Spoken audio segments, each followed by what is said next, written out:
Bonjour à tous, nouvelle vidéo aujourd'hui pour vous présenter un livre que j'ai particulièrement apprécié. Il s'agit d'Une année de neige de Christian Signol. C'est parti. Christian Signol est un auteur français né en 1947. Il a été consacré en 2015 comme l'un des 10 romanciers préférés des Français. Ses histoires sont emplies d'humanité et nous conte son amour pour la terre et la nature. Le protagoniste s'appelle Sébastien. Il a 10 ans et vit dans la banlieue parisienne avec sa mère. Dès le début du récit, nous apprenons qu'il est atteint d'une leucémie. D'emblée, une seule pensée l'assaille: quitter sa banlieue et la grisaille pour rejoindre ses grands-parents maternels et espérer guérir. Voici un extrait de la première page du roman.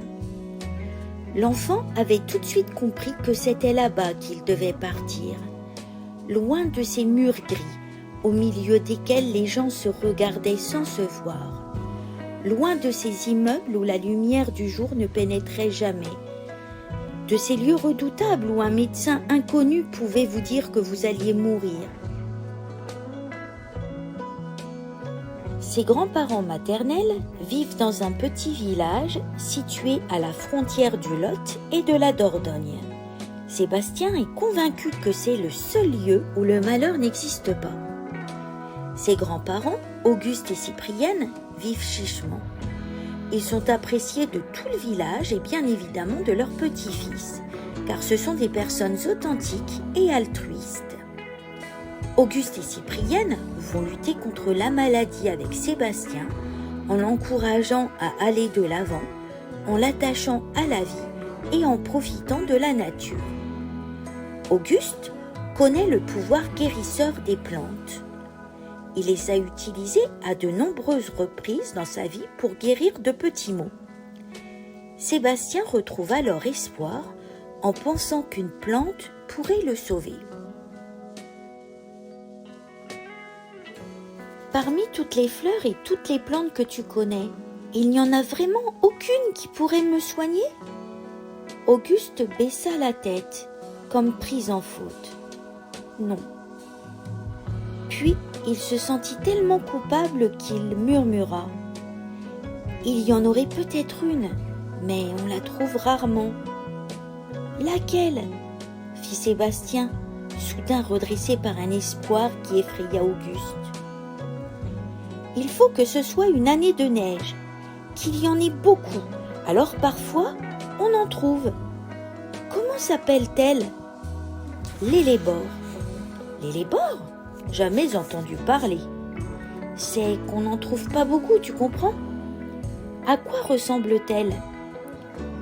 On l'appelle aussi rose d'hiver ou herbe de feu. Les fleurs sont blanches, légèrement teintées de rouge.